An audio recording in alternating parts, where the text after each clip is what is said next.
Salut à toi, bienvenue sur ma chaîne dessinée. J'espère que tu vas très bien, que tu as passé des mois. I'm saying months. Ok? J'espère que tu as passé des mois très bénis dans la présence de Dieu. It's been such a long time, guys. Ça fait très longtemps, mais je suis très heureuse. J'arrête pas de dire très dans cette vidéo. Ça fait très longtemps, mais je suis heureuse d'être de nouveau parmi vous. Beaucoup de choses se sont passées dans ma vie récemment, mais ce sera pour une autre fois. Alors, aujourd'hui, je reviens pour... donc, déjà, si tu me suis en Instagram... Si tu me suis sur Instagram, j'avais demandé il y a quelque temps déjà à des personnes, enfin j'avais sollicité ton aide pour des témoignages. Et j'ai cette intime conviction que on ne peut pas vaincre le diable que par le sang de l'agneau, on le vainc aussi par la parole de notre témoignage tel qu'il est dit dans l'Apocalypse. Et le témoignage sert vraiment à ça. Tu sais, dans Jean, il est dit qu'au commencement était la parole était Dieu, la parole était avec Dieu. Tout a été fait avec elle, rien n'a été fait sans elle. En elle, il y a la vie et cette vie-là est la lumière des hommes. Elle est venue pour éclairer les ténèbres, mais les hommes ne l'ont pas accueillie. Et à tous ceux qui l'acceptent, elle a donné le pouvoir de devenir enfant de Dieu. Amen. Véritablement, en fait, lorsque l'on donne notre témoignage, lorsque l'on parle, comme il est dit dans ce passage de Jean, lorsque l'on parle, on est en train de communiquer la vie et dans cette vie, et cette vie-là, c'est Jésus. On vient témoigner ce que Jésus a fait dans nos vies et ça vient éclairer les ténèbres des autres. Le témoignage a vraiment cet aspect de rendre la gloire à Dieu et de vraiment réanimer l'espoir chez la personne qui reçoit le témoignage, de réanimer l'espoir, réanimer vraiment la persévérance également chez cette personne-là qui va écouter ton témoignage. Raison pour laquelle... J'ai beaucoup déjà parlé, mais ça va arriver. Les calm down. Calm down. Du coup, pardon. Du coup, en fait, ça vient vraiment réanimer l'espoir. Et c'est important de témoigner. C'est important de se rappeler les merveilles de Dieu. Amen. Et si Dieu a fait pour ton frère, pourquoi est-ce qu'il ne peut pas faire pour toi? Si c'est dans son plan, il fera aussi pour toi. Amen.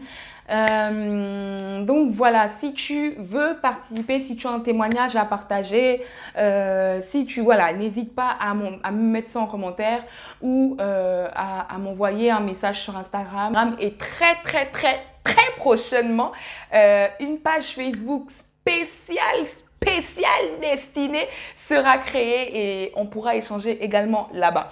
Donc sans plus tarder, je vais partager une partie du témoignage de celle que j'ai appelée Miss M. Alors la sœur a un long témoignage à nous partager, mais c'est pas trop long. C'est-à-dire que la sœur a un témoignage où elle exprime la gloire de Dieu. Mais pour que ce soit pas super long, je me suis dit que j'allais scinder la vidéo en 2 voire 3, le témoignage en 2 voire 3. Donc aujourd'hui, on se trouve pour la première partie sur je ne sais pas combien du témoignage de Miss M.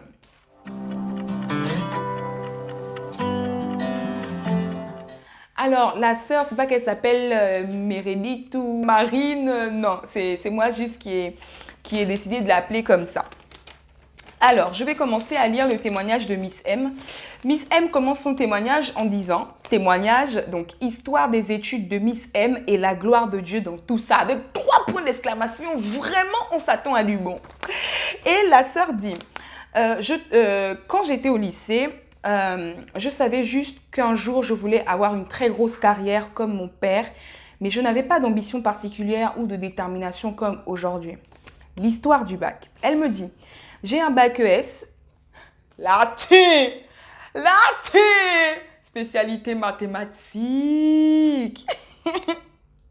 Non, ça c'est moi, hein, c'est pour ça que, bref. Donc, elle me dit, j'ai un bac ES, déjà là aussi, il y a eu des trucs chelous. J'ai eu 2 sur 20 au bac dans une matière alors que j'avais 15 de moyenne en classe et j'étais sûre que ce n'était pas ma copie. Je voulais absolument que l'affaire aille loin et qu'on demande ma copie. Ma famille m'a dit de laisser tomber. J'ai laissé et j'ai eu une mention assez bien à cause de cela. Je pensais que ça allait carrément me casser, mais non, je m'en suis sortie et je dis merci à Dieu pour cela et j'ai avancé. L'histoire de ma licence. Elle dit, j'ai ensuite fait 2 années de licence en administration économique et sociale. Arrivé là, je voyais que c'était trop facile et je m'amusais vraiment beaucoup. Sortie, boîte, tout ça. Et même avec ça, je réussissais. Donc, je me suis dit non. Si je veux avoir la carrière de papa, il me faut plus de difficultés. J'ai alors appris qu'il y avait un concours à passer pour entrer dans une école de commerce management, mais publique. C'est pour ça qu'il ne faut pas payer pour entrer, mais passer un concours. Généralement, ce concours, les gens tentent leur chance dans différentes villes, mais moi, je me suis inscrite uniquement pour passer celui de Tours. Je me suis entraînée 2 semaines avant. Maman, tu t'es entraînée 2 semaines avant alors que nous, généralement, quand tu passes un concours d'école, je ne sais pas, mais je pense que parmi ceux qui me suivent, vous avez déjà fait des concours pour entrer dans des écoles. C'est genre, tu t'entraînes 3-4 mois à l'avance, tu vois. C'est ce truc. Là, je dois réussir au moins dans une des, enfin, pour une des écoles. Donc, tu t'entraînes de ouf. Elle est s'entraîner 2 semaines avant. Donc voilà, elle dit alors, je me suis entraînée 2 semaines avant, c'était sur culture générale, l'anglais, le français et les mathématiques. J'ai passé l'écrit, j'ai eu un bon score, mais pas du tout parmi les meilleurs. J'ai donc été convoquée aux entretiens. Arrivée aux entretiens, je discute avec tous les autres candidats et je voyais que c'était des gens qui venaient d'autres villes et qui avaient candidaté dans plusieurs villes et tout. Je me rends compte que waouh, en fait, le truc, c'est vraiment sérieux, quoi. J'étais la dernière à passer de la journée. Je fais mon speech, je discute avec le jury et tout. Ça, c'est bien terminé. Je rentre chez moi. Puis, quelques jours plus tard, il y a un Tchadien, je suis tchadienne en fait, dit-elle, qui a croisé ma sœur. Et c'était un enseignant-chercheur dans cette école. Et il a dit à ma grande sœur, est-ce que tu as une sœur qui s'appelle Miss M? Tout le monde parle d'elle dans l'école où je suis professeur. On est venu me voir pour me dire qu'il y a une jeune fille tchadienne qui va aller très loin. Dis-lui qu'elle a eu 19 sur 20 à son entretien et qu'elle a été prise pour sa 3e année dans notre école. Tu vois la... Non mais waouh, waouh. La tantine, elle s'est préparée 2 semaines avant. Elle a eu 19 sur 20 à son entretien. Et une personne, je ne sais même pas si la personne qui a parlé était chrétienne, mais elle a prophétisé dans sa vie. Et pour moi, c'était comme si c'était Dieu qui parlait à travers cet homme-là. Il est dit dans Job que Dieu parle tantôt d'une manière, tantôt d'une autre, mais que ce sont les hommes qui n'y prennent point garde. Et là, en fait, c'était comme si c'était Dieu qui lui disait « Miss M, tu iras loin ». Tu vois ce que je veux dire? C'est ouf. Je continue le témoignage de Miss M. Hein. Miss M continue en disant « Quelques semaines plus tard, j'ai eu les réponses, et j'étais admise. J'ai alors commencé ma licence là-bas. Ensuite, arrivé au... Pardon, je me gratte. Ensuite, arrivé au moment de la recherche de stage de licence, je voulais absolument faire un stage à l'étranger.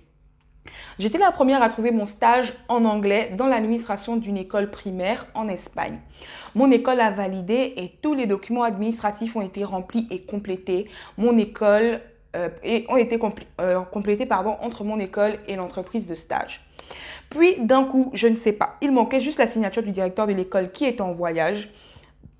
Cela a traîné presque 2 mois et finalement, c'était trop bizarre.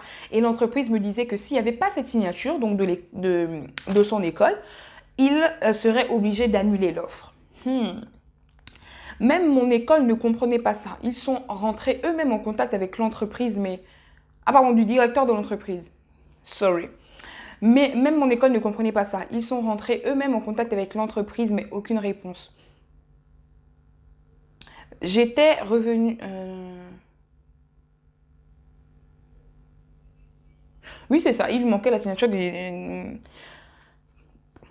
Bref, je reprends. Puis, d'un coup, je ne sais pas, il manquait juste la signature du directeur de l'école qui était en voyage. Cela a traîné presque 2 mois et finalement, c'était trop bizarre. Et l'entreprise me disait que s'il n'y avait pas cette signature, donc du directeur de l'école, il serait obligé d'annuler l'offre. Même mon école ne comprenait pas ça. Ils sont rentrés eux-mêmes en contact avec l'entreprise, mais aucune réponse. J'étais revenue à la case départ. Il fallait absolument que je trouve rapidement un stage pour avril en France. On était déjà en janvier et moi, j'avais tout signé j'avais tout misé sur l'étranger, donc je n'avais fait aucune candidature en France. Tu imagines? La tantine, elle avait déjà trouvé depuis octobre environ un stage. Elle a été presque parmi les premières à avoir trouvé un stage. Tu es en janvier, tu dois trouver un stage pour avril et tout bascule comme ça, c'est ouf. Elle dit, j'étais désespérée et découragée, mais je me suis mise à chercher, mais je me suis pas mise vraiment à chercher. Je n'avais plus de motivation en fait. Et un jour, je fais une candidature spontanée chez Manpower. Et il y a un gars qui m'appelle et me dit, bonjour Miss M, j'ai reçu votre candidature, mais malheureusement dans notre agence, nous n'avons pas d'offre en ce moment. Je vais envoyer ton CV à la responsable de l'agence de Manpower de ta ville et elle te contactera si elle a besoin de toi cet été. Alors le lendemain, la dame m'appelle et me donne un entretien en fin de semaine. Je viens à l'entretien et ce n'était qu'une discussion. Elle me prend directement en stage. Je suis repassée lui donner les documents et on a rempli tout ça et signé avec l'école et tout. C'était vers février-mars et j'ai commencé mon stage en mi-avril jusqu'à fin août. Waouh! Elle dit, la gloire de Dieu, je t'explique. En fait, le stage en Espagne n'était pas rémunéré.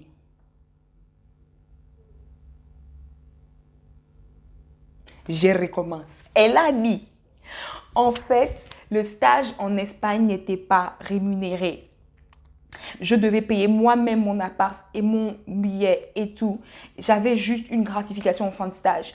Mais le stage que j'ai trouvé par pur hasard dans ma ville, j'étais l'étudiante la mieux payée pour un stage dans mon école. Et en plus, j'avais beaucoup d'avantages. L'entreprise était située à 15 minutes de chez moi.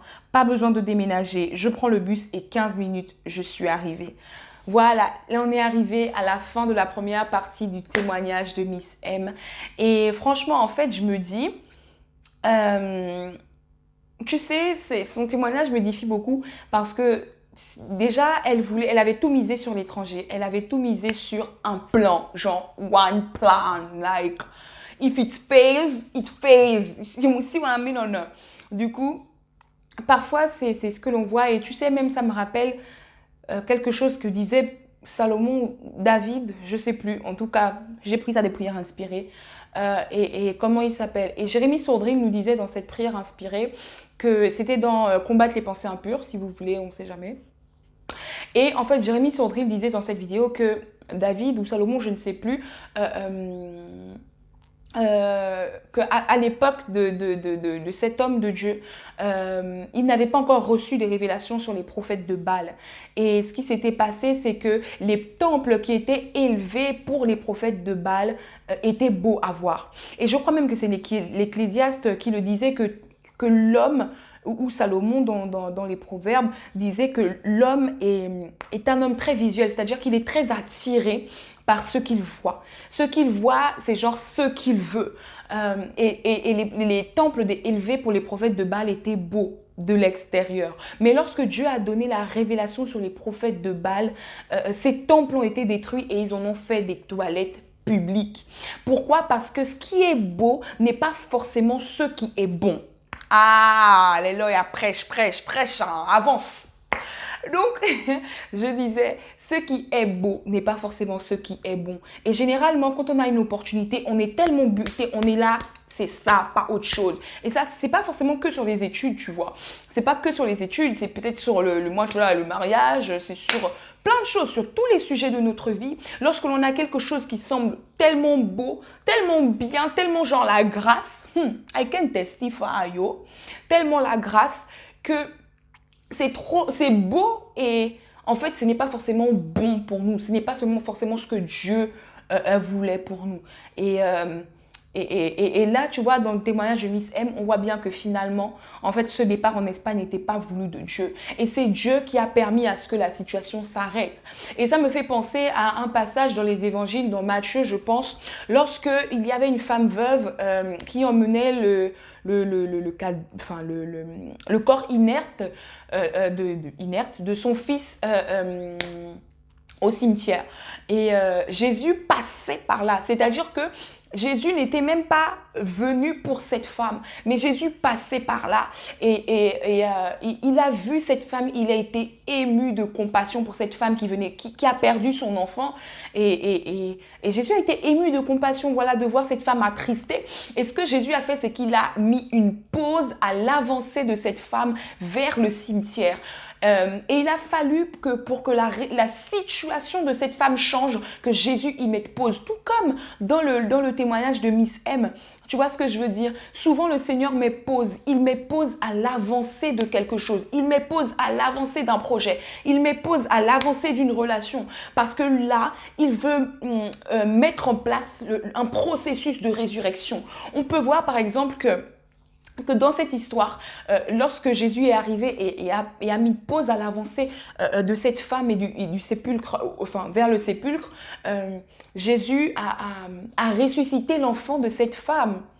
Tu vois, il a dit, femme, ton fils te sera donné parce qu'il te sera redonné, enfin te sera donné. Et il a été ému de compassion et il l'a fait parce qu'il l'aimait, parce qu'il est amour et parce qu'il a eu de la compassion. Dieu est un Dieu de compassion. C'est pas qu'il s'en fout de ta situation, c'est pas qu'il n'en a rien à faire de ta situation, bien au contraire. C'est un Dieu de compassion et parfois pour révéler cette nature de Dieu de compassion, il met pause à ta situation. Amen.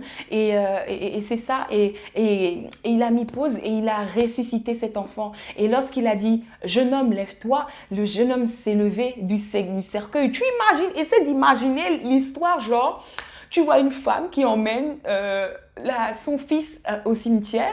Jésus, un homme vient, arrêtez-vous, machin, jeune homme, lève-toi, et le jeune homme se lève du cercueil. Imagine la scène. Pour moi, c'est grandiose, tu vois, c'est fou. Mais la prédication de la croix est une folie pour les hommes, n'est-ce pas? Mais c'est une vérité pour ceux qui l'ont accepté. Hallelujah.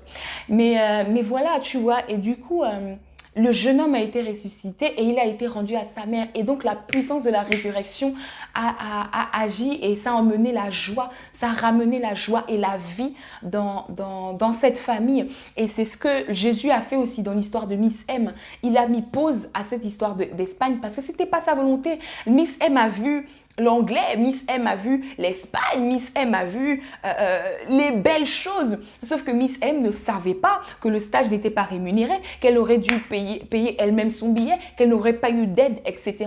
Mais Dieu, lui, voit bien au-delà de ton plan A, bien au-delà de ton plan B, il voit bien au-delà de ton plan C. Il sait ce qui se fait. Et je crois même que c'est dans Ecclésiaste 3 ou 4. Attends, j'arrive, je vais chercher la référence.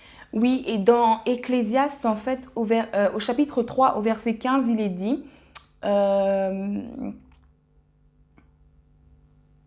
je vais reprendre au verset 14. Il est dit, j'ai reconnu que tout ce que Dieu fait durera toujours, qu'il n'y a rien à ajouter et rien à en retrancher et que Dieu agit ainsi afin qu'on le craigne. Et le verset que je voulais te partager, c'est ce qui est a déjà été. Et ce qui sera a déjà été et Dieu ramène ce qui est passé. En fait, toi, aujourd'hui, tu vois ton futur, mais ça a déjà été parce que Dieu l'avait déjà créé. Donc toi, c'est ton futur, tu ne sais pas, mais Dieu lui sait parce que ça a déjà été, d'accord? Et Dieu, lui, il sait, il ramène le passé. Pour toi, c'est ton futur, mais c'est le passé de Dieu. Alléluia. Et Dieu, lui, il connaît ton futur qui est son passé. Tu vois ce que je veux dire? Et il sait que dans ton futur, ça, c'est pas bien, ça, c'est pas bien, ça, c'est pas bien. Ce qui fait en sorte qu'il met pause afin que ta situation soit réglée. J'ai déjà beaucoup parlé. Vraiment, c'est ça mon problème. Mais voilà, j'espère que tu as pu en retirer quelque chose de cette vidéo. Merci encore à Miss M d'avoir envoyé ce témoignage qui, moi, m'édifie beaucoup. ce qui est bon, ce qui est beau n'est pas forcément bon pour moi. Et voilà, Dieu connaît ton pas, Dieu connaît ton futur et il sait quand il met pause pour emmener la résurrection. Amen. Sois béni, sois encouragé, sois fortifié. Alléluia. Don't forget that Jesus is our King, God is our Father. It doesn't make differences between His children. He loves us the same way, guys. Merci à tous les nouveaux abonnés. Merci à toutes les personnes qui se sont abonnées pendant mon absence. Toutes les personnes qui ont commenté pendant mon absence. Vraiment, soyez bénis. Until next time, don't forget to pray and to read your Bible. Peace out.